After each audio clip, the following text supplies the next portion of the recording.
Dans le nom de Jésus. Avant mon départ à FeedMe, j'étais une autre personne et mon retour à FeedMe, je suis devenue une autre personne. J'ai eu ma guérison et ma délivrance à FeedMe. Moi, je suis la maman de Karen. FeedMe a fait trop pour moi. Je n'ai personne derrière moi, ni devant.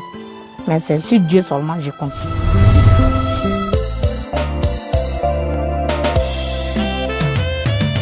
Dans le nom de Jésus, tout genou fléchit. Shalom, shalom, chers auditeurs. Merci de nous retrouver sur les antennes de votre radio préférée pour votre émission de témoignages. À chaque jour suffit son témoignage. Eh bien, aujourd'hui encore, nous sommes là pour parler de témoignages qui surtout glorifient le nom de notre Seigneur. Et pour ce faire, nous avons un thème bien précis aujourd'hui. Comment Jésus, par son amour, nous fait passer de la poubelle à la table des rois.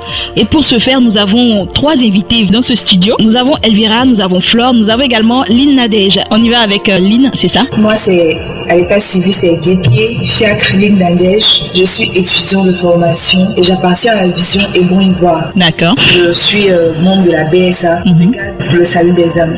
D'accord, la BSA, Brigade pour le salut des âmes. Et vous faites quoi concrètement, la BSA? Notre rôle principal, c'est l'évangélisation. D'accord. Et puis on a également Elvira à côté qui va se présenter entièrement. Bonjour chers auditeurs, moi c'est Traoré Elvira, j'appartiens à Hébron Ivoire, particulièrement FeedMe. D'accord. Et FeedMe, vous faites quoi? C'est une ONG de l'entité. D'accord. On soigne des veuves, des démunis, des nécessiteux. D'accord. On scolarise des personnes, on aide de la poubelle aussi à la table des rois. En tout cas, très intéressant tout ça. Et puis nous avons également Flore qui est juste à côté qui va se présenter également. Bonjour chers auditeurs, moi c'est Apia Marie Flore, je suis de la vision Hébron Ivoire, particulièrement FeedMe. Ainsi présenter nos invités. Elles sont toutes dans ce studio. Je sais que bon, pour l'instant c'est un peu tendu, mais bon, ça va se relâcher tout à l'heure. Nous, on va vous permettre de vous installer confortablement dans ce studio, chez vous également. Et puis avec le titre Saint-Esprit, je t'aime du fondateur Daniel Aka. On revient juste après ça.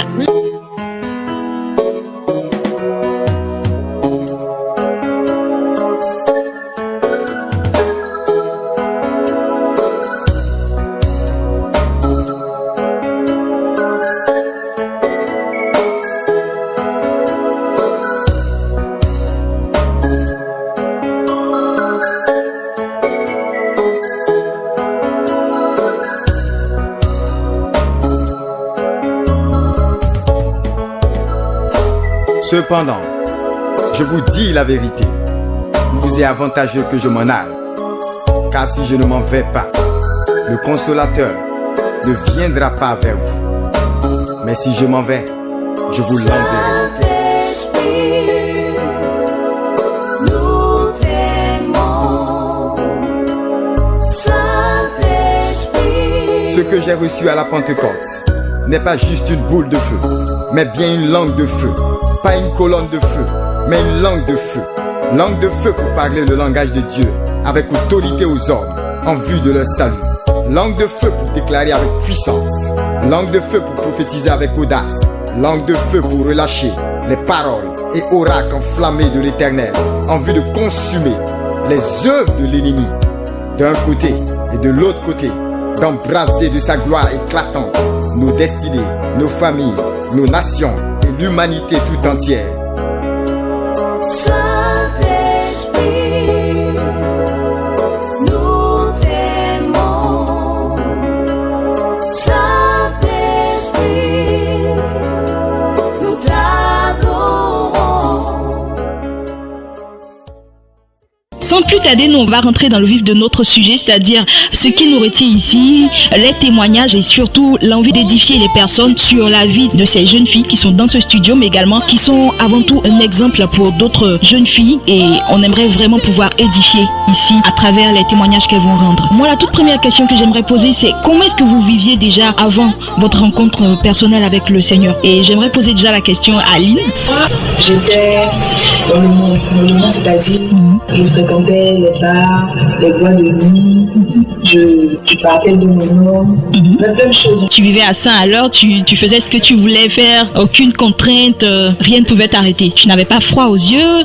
D'accord. Et Elvira, comment est-ce que tu vivais, toi, avant de rencontrer véritablement le Seigneur? Je travaillais même dans un bar. Je faisais ce que je voulais de ma vie. Je n'écoutais personne parce que je me disais que j'étais trop belle, j'étais déjà arrivée. Donc, tiens quoi, tout le monde disait à la maison, Elvira la diva de la famille. Donc, on dit à quelqu'un que tu es diva, donc imagine. Les mauvais esprits te montent la tête parce que tu te dis quoi, tu es diva. Donc, apprends encore à gagner dans la vie. Donc, je faisais ce que tu voulais. Je faisais ce que moi je voulais en tout cas. D'accord. Tu pouvais aller où tu voulais, comme tu voulais, fréquenter qui tu voulais. Et donc, pour toi, c'était les hauts standings, c'était forcément de la société. Les hommes de la société, qu'on parle de telle personne. Donc, je dois marquer. Parce que quelqu'un est diva, il y a fait quoi quelqu'un qui est pauvre. Tu ne peux pas te demander diva, tu n'as même pas 6 francs dans ta poche et puis tu achètes diva. D'accord. Donc ça, c'était le point de vue d'Elvira. Et Flore, qu'est-ce que toi tu as à nous dire là-dessus? Comment est-ce que toi tu vivais ta vie autrefois avant de rencontrer le Seigneur? Bon, disons, moi personnellement, avant de connaître le Seigneur, je vivais ma vie pleinement, sans contrainte et sans arrière-pensée. C'est-à-dire, je faisais ce que je voulais, je partais dans les bars, dans les maquis. J'avais chaque samedi un rendez-vous au maquis. Moi-même, je cherchais même des rendez-vous au maquis. Chaque samedi, je partais, je vivais ma vie. Et je me disais que c'était tout ce qu'il y avait de bon dans la vie. Écouter la musique, danser et puis faire beaucoup de choses qui sont contraintes à la volonté de Dieu. Donc moi j'aimerais savoir maintenant, vous fréquentiez les maquis, les bars, tout ça. Mais c'était quoi le type de fréquentation que vous aviez dans ces endroits? Vous y alliez pour rencontrer quel genre de personnes en fait? Elvira? Moi personnellement, j'avais plus le couteau décalé dans la tête. Tu dois sortir, tu dois, on dit Arafat a fait sortir le dernier son. D'accord. Les vrais habits sont là, les copines elles achètent pour elles, je suis au Sénégalais, toi t'achètes pour toi à Cap Sud quoi. D'accord. Donc tu te prépares plus en train de chanter le nom d'une auteur. Donc tu t'attends à ça, à sortir avec lui. D'accord. Donc c'était ça qui était dans ma tête en fait. Et tu arrivais forcément à atteindre ton objectif? Bien sûr. D'accord, moi j'ai envie de poser une question que j'avais prévue pour plus tard, mais là franchement, avec ce que tu dis, j'ai envie de te poser en même temps la question de savoir c'était quoi les moyens que tu mettais à ta disposition pour arriver à tes fins? Je m'habillais bien parce que j'avais presque tout le corps dehors. Ok. Je portais les rat-fesses, les hauts sautés. D'accord. Je portais les rat-fesses, je portais les hauts sautés, les humains. Donc c'était ça ou rien? Ça ou rien. J'aimerais également poser la même question à Aline Nadège. Dis-moi, quels étaient les types de fréquentations que tu avais dans ce genre d'endroit? C'était les fréquentations, c'était les personnes qui me ressemblaient avec lesquelles je marchais. Quand tu parles de ressembler? Quand on partait dans les bars, dans les boîtes de nuit, c'était pour aller chercher les hommes, séduire les hommes. Oui. C'était comme un hobby pour moi en fait. Ok. C'était un jeu de fond pour nous. Donc quand on dit aujourd'hui on sort, notre cible potentiel c'était les hommes. D'accord. Séduire les hommes. C'est-à-dire que c'était fait à dessein. Vous aviez déjà un objectif bien précis en y allant. En fait, je sais pas si les auditeurs nous suivent. C'est un peu comme des personnes qui vont en mission carrément quoi. Comme si on leur disait bon tu vas là, ta cible c'était un peu comme ça, n'est-ce pas? D'accord. Quand on sortait, nos cibles potentielles c'était les hommes. D'accord. Et c'était quoi le type d'amis que vous aviez dans ces endroits-là? Type d'amis, je dirais que ce sont des... En tout cas, on tombait sur tout type.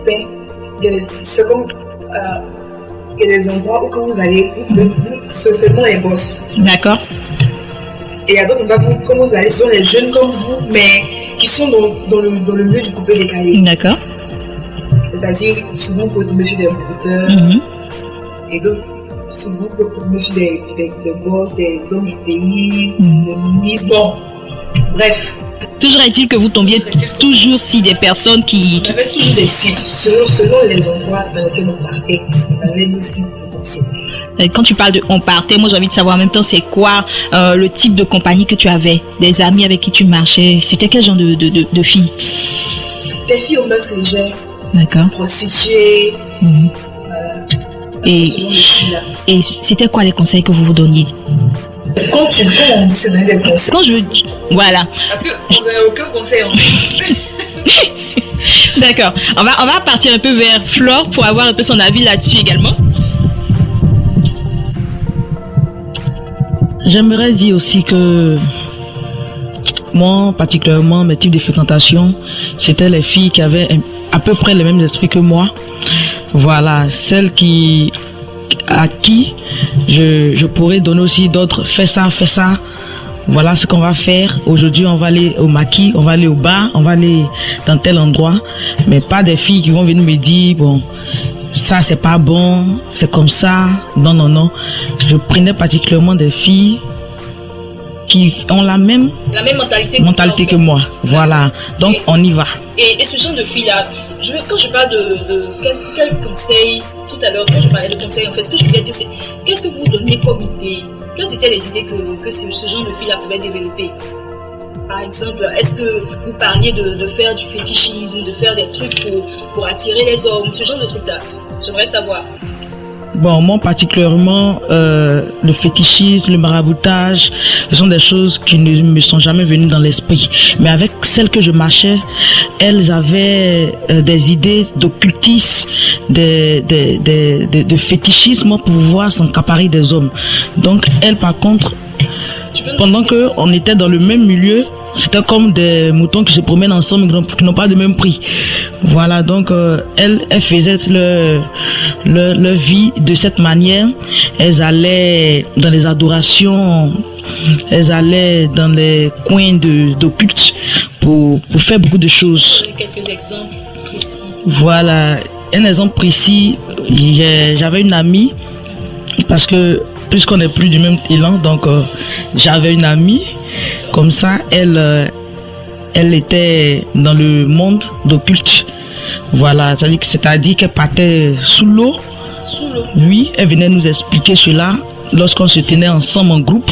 En songe ou? Pas en songe, elle disait qu'elle partait physiquement à une certaine heure sous l'eau et elle était en communication directement avec la sirène des eaux, qui lui donnait tout ce qu'elle devait avoir de manière physique pour attirer des hommes et des femmes, en quelque sorte aussi, pour pouvoir vivre sa vie pleinement comme elle le voulait, dans la débauche et dans l'emprisonnement des personnes qu'elle pouvait aussi en avoir pour donner à la sirène.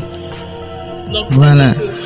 Elle avait en contrepartie à donner à la sirène les âmes de ces personnes. En fait. Les âmes de ces personnes.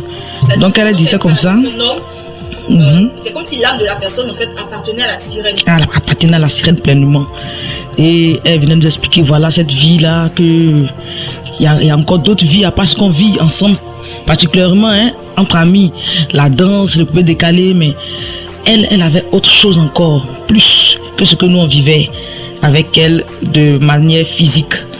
Donc spirituellement, elle partait sous l'eau, elle faisait des actions pour pouvoir capturer l'âme des personnes qui ne craignent pas le Seigneur, et elle avait des résultats parfaits qu'elle venait nous expliquer.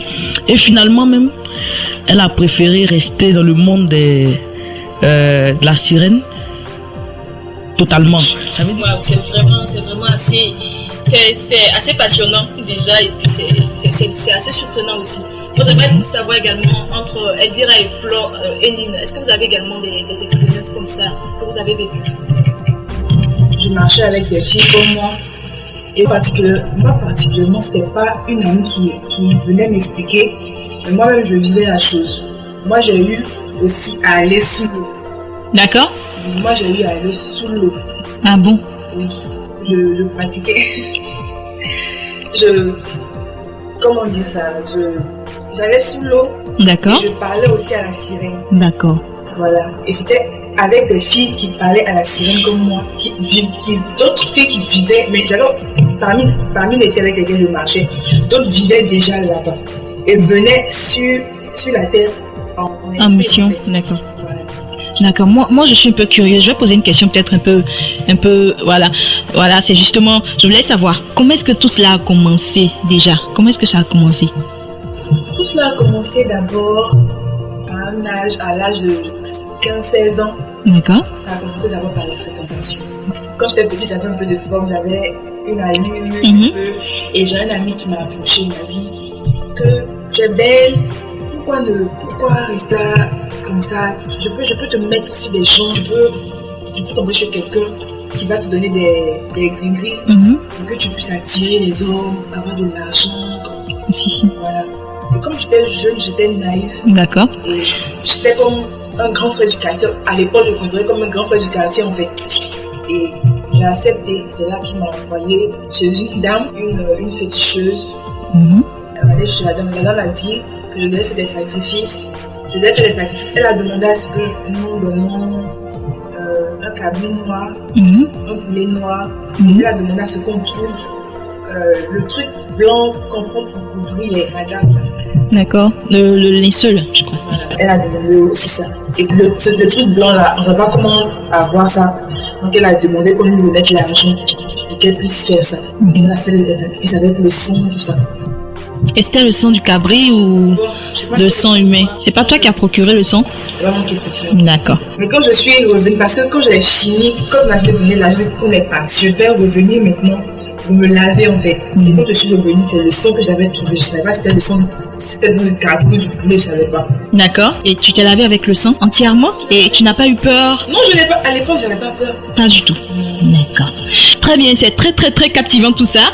Mais on va marquer une petite pause musicale et puis on va revenir juste après. On va partir avec la chanson Voisin au ciel du fondateur Daniel Aka. On revient juste après. L'amour est le premier à faire du bien et non la réaction au bien de l'autre. Et c'est pourquoi celui qui aime a toujours une longueur d'avance.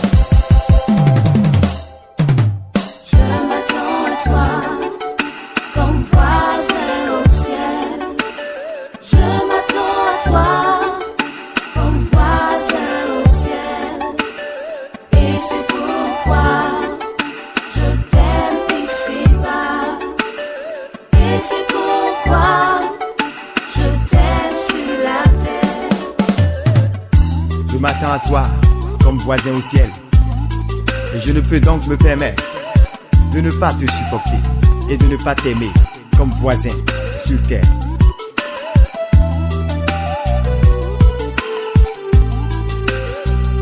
Je t'aime qui que tu sois et quel que soit ce que tu as fait. Car si je ne peux t'aimer, je ne peux m'attendre à toi au ciel comme voisin. Et si c'est le cas, alors je ne suis pas prêt pour le ciel. L'amour est comme un paiement d'avance, un chèque à blanc. L'amour n'est pas réactif, ni influencé par les émotions. Je n'agis pas en fonction de ce que les autres disent, pas souvent. J'agis en avance, pour et dans leur intérêt. Et sans même attendre quoi que ce soit en retour. Pour me rétrater s'ils ne reconnaissent pas le bien que je leur fais.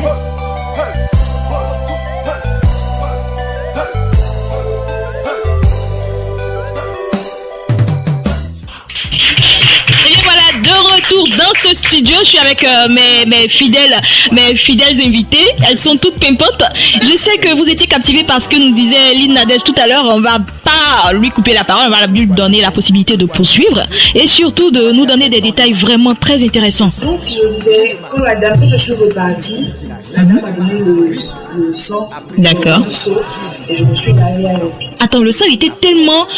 Il y en avait tellement qu'il y en avait même pour un seau. Oui. Pour se laver, c'était comme si tu partais te laver. Voilà, donc je me suis lavée avec. Mon Dieu, t'as pas trouvé ça répugnant? Non. Ça montre. Je voulais juste. Pas forcément. Je voulais en fait, oui, à l'époque. Attends, elle a dit quelque chose, elle a fait un commentaire, j'aimerais quelqu'un cherche l'argent. Donc il n'y a pas de limite en fait. Oui, je voulais plaire en fait. D'accord. Je voulais tellement plaire que j'étais prête à aller partir. Et donc, quand je finis de me laver, elle m'a donné des grilleries, des tomates, tout ça. Je suis rentrée à la maison. Quand je suis arrivée à la maison, j'ai fait ce qu'elle a dit. Et au bout de quelques jours, quand je dormais, d'abord ça s'est manifesté dans les rêves. Quand je dormais, quand j'étais couchée, dans mon rêve, je suis toujours en bas de l'eau. Avec quelqu'un, je parle avec la personne. Je me souviens dire qu'elle est ma maman en fait, mais c'était pas ma maman que je voyais physiquement à la maison. C'était une autre personne. Je me disais qu'elle était ma maman, elle me parlait de mes autres frères. Elle venait me parler en fait. Voilà. Et c'était tout le temps ça, tout le temps les mêmes choses. Et ça t'inquiétait pas? Ça ne m'inquiétait pas du tout. D'accord. Tu trouvais ça normal quoi? Oui, puisque ce que je suis allée faire a marché. En tout cas, j'avais commencé à plaire aux hommes et puis il y avait des boss qui venaient me draguer, qui me donnaient des sommes vraiment très exorbitantes, rien que pour une nuit. En fait, c'était la vie que j'avais envie de mener là. J'avais commencé à mener. Donc ça me disait, c'est juste un rêve. D'accord. Et je me plaisais à cela en fait. Je suis pas inquiète. Ok, donc ça te plaisait tellement que il y avait surtout l'argent. Et quand tu parles de sommes exorbitantes, on peut avoir une idée par exemple de ces sommes-là. Combien est-ce que tu pouvais... Des millions. Ça pouvait aller jusqu'à combien de millions comme ça? Quelle est la somme la plus folle qu'un homme t'ait proposée pour avoir pour avoir des rapports avec toi? 8 millions. Et ça, c'était pourquoi? C'était pour une aventure de quelques mois ou c'était juste pour une nuit? Rien que pour une nuit, 8 millions. Et là, tu te posais pas de questions. Qu'est-ce que tu avais de si particulier? Ou alors tout ça, c'était déjà scellé. Et Elvira, est-ce que tu as quelque chose à dire là-dessus, toi également? Est-ce qu'il y a des pratiques que tu as eu à faire pour avoir de l'argent ou pour attirer des hommes? Moi, depuis l'âge de 2 ans, j'habitais déjà dans un bon quartier. Ça allait bien. Donc, j'ai commencé à être envieuse. Parce que je me promenais avec des personnes, je partais à l'école avec des personnes qui avaient de l'argent. D'accord. Ils avaient de l'argent, donc je me promenais avec eux tout le temps. Donc après ça, chacun partit de son côté, tout le monde a grandi. C'était comme Ruby. C'était comme Ruby. Bien sûr. Et toi, tes parents n'avaient pas de moyens ou c'était quoi? Pas comme les autres, au fait. D'accord. Ils avaient le minimum, mais pas comme les autres. Parce que quand je partais chez mes copines, on a l'habitude d'aller faire les 2 jours chez les copines, mais toi, chez toi, vous êtes dans la chambre, vous êtes 2, 3 dans la chambre. Qui va venir faire 2 jours chez toi? D'accord. Donc, j'étais déjà devenue envieuse. Donc, je faisais ce que je voulais. Donc, quand j'ai grandi, je me dis, la petite fille, elle aimait. J'étais bien fine. Donc, quand quelqu'un est fine, imagine. Une combinaison qui gagne. Voilà, donc je me disais que j'étais toujours belle. Parce qu'à l'âge de 12 ans, quand je partais à l'école, il y avait des gens qui s'arrêtaient même avec leur voiture, me donnaient leur numéro. Donc, moi, j'ai envie de manger croissant. Donc, tu me donnes le numéro, puis tu mets 5 000 dessus. Je suis toute contente. Donc, après, j'ai eu des difficultés dans la vie qui m'envoyaient dans le monde. D'accord. C'était quoi comme difficulté? J'ai eu des petits soucis parce que ma maman n'était plus là, pareil que mon papa. Chacun était parti de son côté, donc moi je n'étais pas là, j'étais en famille. Il y a eu des petits soucis, je n'arrivais même pas à joindre les 2 bouts. Donc je me suis retournée parce que j'étais allée, en ce moment je vivais à... Bon, après je me suis retrouvée à Bobo. Quelqu'un qui est né à la pâtisserie, qui a grandi à la pâtisserie à Boutamès, qui se retrouve à Bobo après. Imaginez, une personne est pressée de quitter à Bobo. À l'âge de 18 ans, j'ai quitté à Bobo. Mes mêmes copines que j'avais laissées là, je les ai rencontrées, elles travaillaient dans des bars. Elles me disent, viens, ça travailler dans tel bar là. On paye bien, on paye combien, on paye bien. On paye bien, on participe là-bas, il y a des bons gars. Toi-même, mais c'est ta forme là. J'étais toujours contente en tout cas. Non, je partais. Le premier jour quand je suis partie, oui, le patron m'a appelé, il a dit oui, tu peux commencer à travailler. J'ai commencé à travailler, ça allait bien. Là, ça sincèrement, ça allait vraiment bien chez moi. Ça allait bien, c'était quoi? Qu'est-ce qui te faisait dire que ça allait bien? Quelqu'un qui a commencé à travailler 2 jours, il a commencé à toucher 100 000. Je me disais d'abord avec les restes des mèches. Aujourd'hui, je vais acheter moi-même mes propres mèches. D'accord. Donc, j'étais contente. 100 000, c'était ton salaire ou c'était que les pourboires que tu avais comptabilisés? Bon, par jour comme ça, moi je peux. Bon, moi par jour comme ça, normalement, quand on fait un verre là-bas, tu as de l'argent, tu as des pourboires sur chaque verre. D'accord. Donc, moi par exemple, comme ça, je peux avoir 50 verres dans la soirée, sans compter mon salaire, sans compter mes pourboires. Ok. Et puis, je fêtais tous les jours mon anniversaire. Quand je dis c'est mon anniversaire, imagine. Quelqu'un est venu de toi, donc il te donne toujours des cadeaux. Hein. Oui. Moi, c'est mon ça, mon salaire. Je crois que je suis jamais partie chez un marabout, une petite soeur. Ça, je dis toujours, c'est pas les prières de ma maman qui m'a fait envoyer là-bas. D'accord. Mais dès qu'on dit les parfums, tout, il y avait des copines que je travaillais avec elles. Elles mettaient des parfums, elles mettaient des calés, tout. On dit qu'on voit la fille, elle est belle. Moi, j'avais une meilleure amie même là-bas. C'est beau, elle me critiquait, elle me disait, c'est depuis qu'on l'attend, c'est pour ça que ça j'ai jamais essayé ça. Parce que j'avais toujours peur. D'accord. Quand je regardais les films nigériens, j'avais toujours peur. Je disais, non, je vais venir chercher l'appartement. Donc, Elvira, pour toi, c'était vraiment... Certes, tu voulais paraître, tu voulais être belle, tu voulais attirer des hommes, mais tu avais des limites quand même. Voilà. Et Flore également. Par contre, Lynn Nadège, elle, voilà, franchement, elle s'est dépassée, elle est allée au-delà de ses limites et elle a pu obtenir ce qu'elle voulait. Voilà. Donc, à présent, moi, j'ai envie de connaître un peu le train de vie. C'est vrai que vous avez parlé de Lynn, il y a Lynn qui a parlé de toucher jusqu'à 8 millions, même parfois avec les hommes et tout ça. Mais j'aimerais savoir, vous viviez comment? réellement? C'était quoi? Les sorties à tout moment, l'argent coulait à flot. Comment est-ce que vous viviez cette vie-là? Moi, personnellement, j'avais toujours de l'argent. D'accord. J'avais un chauffeur. Quand je croise un gars, il met un chauffeur à ma disposition. Ok. Je louais une maison, mais je ne vivais jamais dans la maison. Je vivais dans de grands hôtels. Ok. Tu vivais avec des hommes? Oui. Quand je croise quelqu'un, bon, je programmais les hommes là pour chaque semaine. Il y en avait un nouveau à chaque fois ou? À chaque jour. Souvent même, on vient me retrouver au bar, j'ai plus de 5 à 6 gars. Les DJ, il y a des DJ même qui me provoquaient, souvent ils mettent du zouk. Puis je partais me cacher en cuisine parce que je ne savais pas avec qui zouk. Avec qui danser en fait? Tout le monde m'a connaît donc. On va me trouver dans la cuisine et puis aujourd'hui là, tu vas voir. La petite fille là. Elle dit, ah oui. Donc je partais toujours me cacher. D'accord. Parce que ceux-là, s'ils m'ont attrapé aujourd'hui là, les yeux foutus. Donc, souvent même là, mon patron me va me chercher en cuisine. Hey, il y a des clients qui sont là, puis mon gars m'a dit hier, Robusset facture là, mais je sortais pas. Parce que quand je sortais, il y a un qui dit viens zouker, viens zouker, viens zouker. Je peux pas zouker. Tu peux pas zouker avec tout le monde. Je peux pas zouker avec vous, donc toi tu sais pas, vous êtes assis ensemble, mais tu sais pas que je suis. Je vous mets ensemble, hein. Je vous mets ensemble, vous êtes assis ensemble. Donc je viens, je cause, toujours, c'est bon, il dit toujours mon patron m'appelle. Donc quand souvent mon patron passe, il dit je l'ai pas appelé, il m'a appelé. En tout cas, c'était pour travail. D'accord. Tous les week-ends, il n'y a pas un pointeur qui peut dire qu'il nous a pas venu. Ça, c'est pas sûr. Ah bon? Donc toi que je vois que ça va bien chez toi ce week-end-là, c'est avec toi que tu je passais mes week-ends. Souvent même je travaillais les dimanches, mais comme j'étais toujours à Bassamon, quand on dit samedi soir, quand tous mes gars sont partis, je me jouais au malade, je me vais me coucher dans le fauteuil, je me mets à pleurer, on dit hey, on te connaît, ça compte ton programme du dimanche, qu'est-ce que tu fais ça? Je dis non, je suis malade. Non, on dit aujourd'hui là, tu n'es pas malade, tu vas travailler dimanche. Donc je faisais tout mon possible pour ne pas venir au travail dimanche. D'accord. Je n'avais pas de travail, j'étais toujours à Bassam, à Simi. Voilà. En tout cas, tu vivais pleinement ta vie. Hein. Pleinement ma vie. Et toi, Flore, comment est-ce que ça se passait pour toi dans ce monde? Moi, particulièrement, je pourrais dire comme ça que j'ai vécu pleinement ma vie, mais sans être envieuse en particulier. L'envie pour moi d'obtenir certaines choses ne m'est pas passée dans la tête comme ça.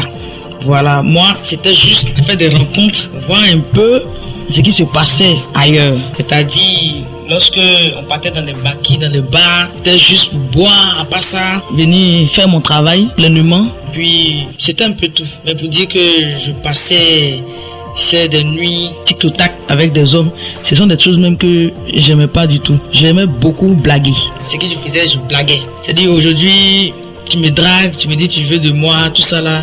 Je fais de sorte que tu me donnes quelque chose, ce que j'ai besoin, et puis je te fais espérer jusqu'à toi, mais tu dis c'est bon. Quitte ma vie. Je faisais de sorte que tu me détestes après. Donc c'était un peu ça, jusqu'à ce que je puisse dire bon, voilà la rencontre que tu m'as fait, jusqu'à ce que je puisse tomber sur la rencontre de Feed Me. Et abandonner cela. Voilà, à présent on va prendre le point de vue de Lynn sur cette question, n'est-ce pas? Moi, quand j'ai été à entrer dans ce monde-là, j'étais encore jeune. Donc forcément, je commence à manquer de respect aux parents. J'étais avec et ça fait que j'ai dû quitter la maison. J'ai quitté la maison sans dire à mes parents que je partais. D'accord. Et comme j'avais beaucoup d'argent, je vivais d'hôtel en hôtel. Je voyageais beaucoup aussi. Tu étais toujours en 2 avions. En tout cas, je voyageais. Je savais pas encore faire en fait. Je dilapidais et puis dans des conneries. Parce que j'achetais pas des trucs, mais c'est-à-dire, même si on me dit ce biscuit-là, il coûte 10 000 francs. Je sais qu'en tant que moi, c'est pas 10 000 francs, mais parce que j'ai l'argent. D'accord. Donc, tu avais qu'envie de dépenser parce que justement, tu savais que cet argent-là, c'était pas. Voilà, c'était de l'argent gagné, on va dire, un peu facilement. Donc, c'était ça la vie. C'était sortie, balade, grosse voiture, voyage et tout ça. Il n'y avait pas de limite, en fait. Et justement, tes parents, est-ce qu'ils étaient d'accord avec cette vie que tu menais là? Et quand tu es partie de la maison, je veux savoir, est-ce qu'aujourd'hui, tu as réussi à te réconcilier avec tes parents? Mais c'était quoi ce genre de conseils que tes parents te donnaient quand tu menais cette vie-là? C'était quoi les disputes les plus récurrentes? Mon père à son âme, mon père à l'époque, c'est un papa qui était très rigoureux. Ok. Lui, quand tu es son enfant, va à l'école, c'était école, maison, école. Moi, toi, tu n'entendais pas comme ça, hein? Je n'aimais plus aller à l'école. Je partais à l'école peut-être une fois par mois. Je n'avais plus le temps d'aller à l'école. Je sortais tout le temps. Même pendant que mes parents sont en cours, j'escalade la clôture, je m'en vais, je rentre tôt le matin. Ok. Et sans qu'ils puissent s'en rendre compte. Sans qu'ils puissent s'en rendre compte. Mais à un moment, je ne pouvais plus faire ça. Il fallait que... Parce que je devais tout le temps partir, en fait. Okay. Voilà. Et mes parents... Je me rappelle qu'une fois, mon père m'a attaché. Attaché? Ouais, lui, il m'a attaché. Pour éviter que tu sautes? Il t'a attaché, attends, c'était à ce point-là? Oui. En fait, je ne pouvais plus rester sur place. Waouh. Waouh. Je ne pouvais plus rester sur place. J'avais pris tellement goût à la chose. C'est comme si l'argent a fait que je me sentais égaux. Ou bien, voire même supérieur à tes parents. Donc, je ne pouvais plus leur obéir, en fait. D'accord. Ouais, un jour, mon père m'a attaché. T'as attaché. Je ne te coupe pas la parole. Bon, ça me rappelle, moi aussi, il y a une fois que quand je sortais, je montais toujours sur la barrique pour sortir. Donc, mon père a retourné la barrique, il a mis de l'eau dedans. Ah, toute sapée. Dès que je suis montée, je me suis retrouvée dans la barrique. Et puis mon père a dit, aujourd'hui là, on t'a attrapé. Il a dit, non, c'est parce que j'avais chaud que je suis partie. Je voulais sortir. C'est quoi, un mensonge aussi flagrant? Tu étais sapée comme ça, tu t'es retrouvée dans la barrique, tu avais chaud. Je me suis retrouvée dans la barrique. Ce jour-là, j'étais fâchée. Donc, comme il dit, aujourd'hui, on t'a attrapé. Toujours on dit, tu sors, tu dis, tu sors pas. Aujourd'hui, là, je me suis dit, non, j'avais chaud. C'est pour ça qu'il voulait nager un peu. Ah, là, vraiment. Voilà. Lynn Nadège, tu es en train de nous raconter. Oui, donc c'était un peu ça. Il m'a attaché ce jour-là. Et je suis restée attachée. Il était 10h quand il m'a attachée. Je suis restée là jusqu'à 18h. Waouh. Oui. Et malgré même que j'étais attachée, tu n'avais pas de regret. Pas des signes de faiblesse en fait. Quelqu'un qui est désolé de ce qu'il a fait. Plus le temps passe, plus les heures passaient, plus j'étais en colère. Tu t'es vraiment remontée, hein? Plus j'étais en colère et je parlais, j'insultais mes parents, c'est-à-dire, même quand... C'est-à-dire, je sais pas, c'était comme quelque chose, une force qui me dépassait en fait. Parce que même avec tous les coups de chicotte, je n'arrivais pas à rester. Tu ne pouvais pas te soumettre? Je ne pouvais pas me soumettre. D'accord. Et après, il m'a libérée. J'ai fait semblant d'entrer en chambre, je suis restée et j'ai commencé. C'est ce jour-là que j'ai pris la décision de quitter la maison. D'accord. Voilà, et la nuit, pendant que mes parents dormaient, je suis partie. Et tu es partie de la maison, tu allais vivre directement dans un hôtel? Oui. Je ne suis pas allée chez une amie, non. T'as pas pensé à maman, elle pouvait s'inquiéter et tout ça? Toi, tout ce que tu voulais, c'était... C'était elle qui était la maison. Tu voulais ton indépendance en fait? Indépendance, alors que j'étais encore très jeune. Et là, tu avais quel âge? J'avais 17 ans. Comme ça. Même pas 18 ans. Waouh. Et aujourd'hui, avec le recul, est-ce que tu te rends compte un peu de ce qu'ont pu endurer tes parents? Voilà. Je me rends compte de ce qu'ont pu endurer mes parents. Et franchement, si c'était à refaire, j'aurais pu refaire, mais c'est déjà passé. Et Dieu merci, aujourd'hui, Dieu m'a rattrapé. Dieu m'a rattrapé. Je regrette mon passé. Vraiment. Et ça, c'est plus important. Je n'ai pas eu la chance de demander pardon à mon papa vite. Parce que quand il partait, j'étais encore dehors. Tu étais encore dans le monde. C'est vraiment désolant. C'est vraiment désolant. Voilà, c'est vraiment touchant ce qui est en train de nous dire Lynn, c'est vraiment touchant ce que nous disent les filles. Et moi j'ai envie de dire comme ça que on peut dire que Dieu a un plan pour chacun de nous et on ne sait jamais où la main de Dieu peut nous conduire. Mais avant de poursuivre, on va écouter un extrait du fondateur Daniel Aka et puis on va revenir juste après pour poursuivre dans ce studio. Ils sont encore nombreux à dire Jésus, es-tu celui qui doit venir ou devons-nous en attendre un autre? Mais dis-leur, la question ne se pose plus. La question ne se pose même pas. Allez leur rapporter ce que vous avez vu et entendu. Dans le nom de Jésus, les aveugles voient, les boiteux marchent, les lépreux sont purifiés, les sourds entendent, les morts ressuscitent et la bonne nouvelle est annoncée aux pauvres.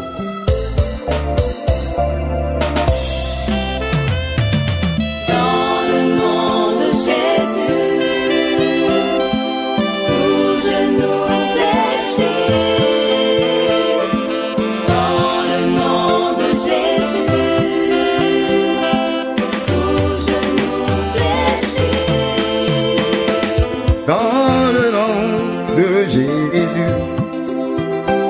le nom de Jésus. De Jésus. Dans le précieux nom de Jésus. Dans le glorieux nom de Jésus. Tout genou fléchit dans le nom de Jésus. J'ai vu le paralytique marcher dans le nom de Jésus-Christ. J'ai vu la stérile enfanter dans le nom de Jésus-Christ. Je peux voir l'aveugle voir dans le nom de Jésus. Tout genou fléchit dans le nom de Jésus. Tout genou fléchit.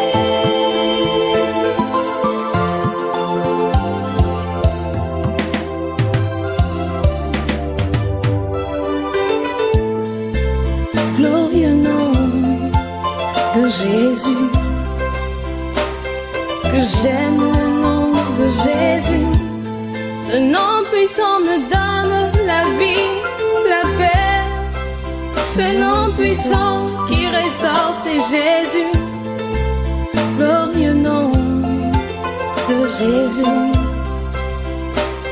que j'aime le nom de Jésus. De retour dans ce studio, et bien voilà, c'était un extrait du fondateur Daniel Aka. Et pour ceux qui ne connaissent pas, je vais vous donner quelques informations sur lui.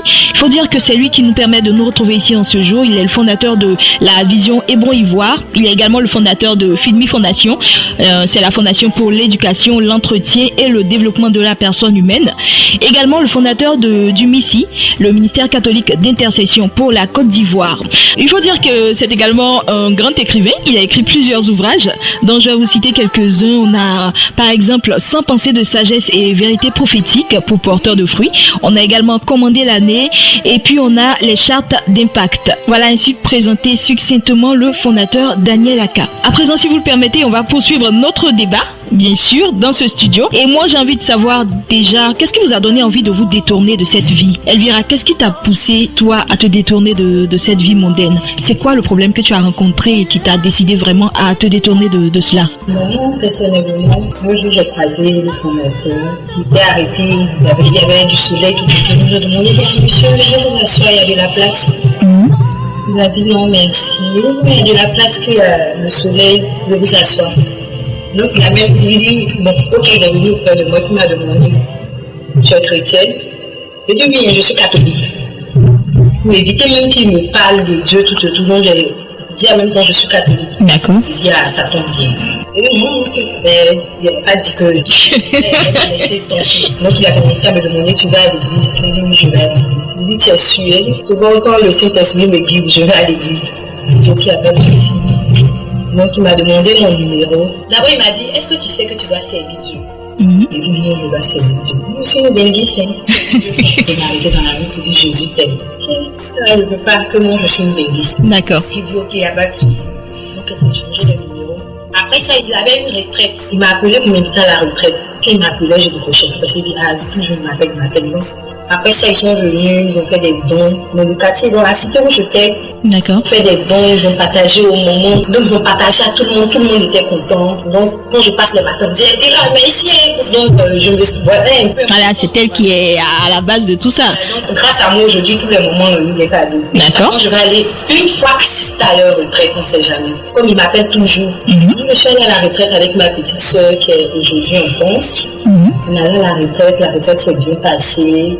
Il a prié pour nous tout autour, on est rentré, je suis dans la maison. Même quand il a fini de prier, il avait sa Bible en main. Quand il a fini de prier tout autour, quand il descendait, il m'a remis automatiquement sa Bible. Moi, je n'ai pas compris. Aujourd'hui, je viens à la retraite, on me donne Bible. D'accord. Moi, j'ai pris la Bible, puis on est rentré à la maison. Donc, il m'appelle, elle vient à la retraite, je ne partais pas. Comme ma maman, j'appelle ma maman, je demande, maman, on dit à la retraite, on doit payer 15 000 pendant la retraite. Pourtant, on ne payait pas. D'accord. On voyait toujours l'argent, mais je partais pas. Je partais pas. Je dis, allez, fais quoi? Oh, Dieu, là, il bénit pas forcément à la retraite là-bas que Dieu va me toucher. Donc, tout de suite, il dit, Dieu va me toucher. Tu n'étais tellement pas prête à te conformer à cette vie-là que tu trouvais des prétextes, des excuses. Je n'étais pas prête, je trouvais toujours des excuses. Pour te conforter dans ta situation. Quand il m'appelait, je dis non, aujourd'hui, mon patron dit si je ne fais pas au travail, il va me renvoyer. Il dit c'est pas grave, mon maître de travail, il dit ah, il a compris, il vient, mais je ne partais pas. D'accord. Donc il y a un jour, ça n'allait plus. De la poubelle à la table des rois, c'est devenu de la poubelle à la table des rois. Moi je pensais que j'étais à la table des rois, pourtant j'étais à la poubelle. D'accord. Ça n'allait même plus, on n'arrivait même pas à avoir les 3 repas. C'était un peu difficile. Moi qui invitais toujours des personnes pour venir vivre chez moi parce que je n'étais jamais à la maison. C'est moi aujourd'hui, je me promenais de maison en maison pour pouvoir rester 2 jours. Je fais 2 jours ici, je fais 2 jours ici, je fais 2 jours ici. Donc ça n'allait même plus. Donc quand ça n'allait pas, j'ai dit la meilleure solution, de me retourner en arrière. J'ai commencé à prier moi seule. Quand je priais, je pleurais. Non, Dieu ne me répond pas, Dieu ne me coupe pas. Pourquoi depuis tout le monde prie, ça va, mais moi je prie, ça va pas. C'est comme ça qu'une nuit, vers les 21h, je me suis rappelé que j'ai un numéro dans mon téléphone. J'ai appelé tout le monde, mais j'ai pas appelé ce numéro. J'ai dit bon d'accord. Si j'appelle, est-ce qu'il a encore d'Ivoire, tout? Et bien, de la manière que je l'ai googlé, est-ce qu'il va me répondre? Bon, c'est pas la peine d'appeler, je connais chez lui, je me rends chez lui. Quand je suis arrivée chez lui, quand je suis arrivée, tout le monde était étonné de me voir parce que ça faisait vraiment assez longtemps. Depuis 2010, et puis aujourd'hui, à 2017, je quitte de nulle part, je viens toute bizarre, comme si je suis quittée. Je ne sais pas comment vous expliquer. Mais en tout cas, j'étais vraiment bizarre. Dès que j'ai vu le fondateur, j'ai commencé à pleurer. Tout le monde me demande, il y a quoi? Fantôme, il y a quoi? Moi, j'ai commencé à pleurer. Il m'a pris de côté, il m'a donné. J'avais pris 3 jours de jeûne. J'ai dit à Dieu que s'il ne me répondait pas pendant tous ces 3 jours de jeûne, d'abord, quand ça n'allait pas, je suis venue rester chez ma copine. Je cherchais d'abord du boulot dans les bars. Pourtant, quand je priais, je dis, Seigneur, je ne veux plus travailler dans un bar. Je ne veux plus travailler dans le monde. Et c'est moi aussi qui partais chercher toujours du boulot dans les bars. Donc quand je partais aussi, on dit on n'a pas besoin de filles. Donc quand je venais, je pleurais toujours. Donc quand je suis arrivée, le fondateur m'a demandé qu'il y a quoi. J'ai dit ah c'est sûr. J'ai plus 3 jours de jeûne. Si Dieu me répond pas, moi je vais aller voir les marabouts que tout le monde va voir. Je suis jamais partie chez marabout, mais aujourd'hui là, je vais aller chez le marabout. C'est que Dieu là répond. Les gens me blaguent. Donc quand je suis partie, donc pendant mon moment de jeûne, l'envoi des 2 jours de jeûne. C'est ça l'idée m'est venue d'aller chez le fondateur. Et tu es arrivé là-bas? Quand je suis arrivée chez le fondateur, j'ai commencé à causer avec le fondateur. Il a commencé à me parler, j'ai commencé à me retrouver. Et puis je dis, ah, est-ce qu'il n'y a pas retraite? Il m'a demandé, tu cherches retraite? J'ai dit, oui, je cherche retraite. Il dit, tu es sûr? J'ai dit, oui, je cherche retraite. Il dit, il y a retraite. Moi aussi, je demande, c'est vrai qu'il y a retraite demain? Il dit oui, tellement tu as fui la retraite aujourd'hui, même toi, mais tu ne crois pas qu'il y a retraite. Oui, mais il est à la retraite, je suis allée à la retraite. Il a prié pour moi, il y avait d'autres hommes de Dieu, ils ont prié pour moi. Même à la retraite, il a fait un songe, comme si j'avais un gros sac au dos qui était chargé de cailloux. Et puis dans le songe, c'était comme si le sac au dos là, je voyais comme le Saint-Esprit qui est venu m'enlever ce sac-là au dos.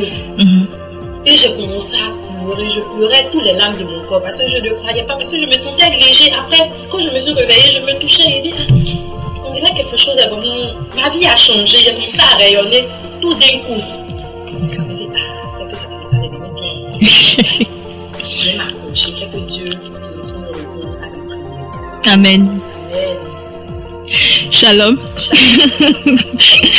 Très édifiant ce qu'elle est en train de dire. Franchement, moi je suis touchée un peu par le message qu'Elvira est en train de nous lancer. Il faut dire que Dieu répond toujours, et moi j'aimerais dire que le sac au dos, je le vois pas, je sais pas comment vous le voyez, mais moi je vois c'est un peu comme si c'était le fardeau de toute sa vie, voilà, qui était déchargé. De tous les bars que j'ai fréquentés, de tous les hommes que j'ai fréquentés là, c'était ce fardeau là qui était sur mon dos en fait.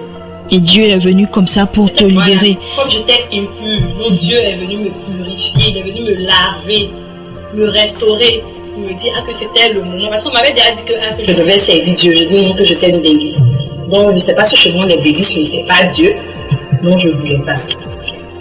Donc c'est pour ça que Dieu est venu vraiment, il m'a soulagée. Et aujourd'hui, sincèrement, ça va vraiment bien dans ma vie. Amen. Et depuis ce jour-là, tu ne t'es plus retourné. En tout cas, tu es resté. Je suis restée automatiquement dans la vision. J'ai même demandé, après le fondateur a demandé que je travaille. Il y avait une de mes soeurs qui était là, qui m'a commencé à me former, à visiter les familles, filles, tout. Et j'ai commencé à visiter ces familles. Mais aujourd'hui, sincèrement, je n'arrive pas à... Les musiques du monde même là, je ne sais même pas, actuellement même à ce qui l'artiste même, je ne sais pas. D'accord. C'est vraiment super. Moi, j'ai envie qu'on applaudisse parce que vraiment, c'est un point très important qu'elle vient de toucher. Elle a dit clairement, tout à l'heure, nous parlait de couper, décaler, des derniers sons à la mode. Alors que là, maintenant, elle nous dit que elle ne sait même plus qu'est-ce qu'il y a à la mode et tout ça. C'est comme si c'était une vie différente pour elle maintenant. Ça n'a plus rien à voir avec avec sa réalité. Rien à voir. Même aujourd'hui, avant d'abord, c'était ma maman qui m'appelait au téléphone pour prier pour moi. Mais maintenant, c'est moi qui appelle ma maman. C'est vraiment merveilleux. C'est vraiment merveilleux. C'est vraiment merveilleux. Voilà. En tout cas, moi, je suis touchée. Je suis sûre que nos auditeurs également seront touchés par ce message. Et j'ai envie en même temps de demander à Lynn de nous donner également son avis là-dessus. Je veux savoir, qu'est-ce qui t'a décidé, toi, à te détourner de cette vie?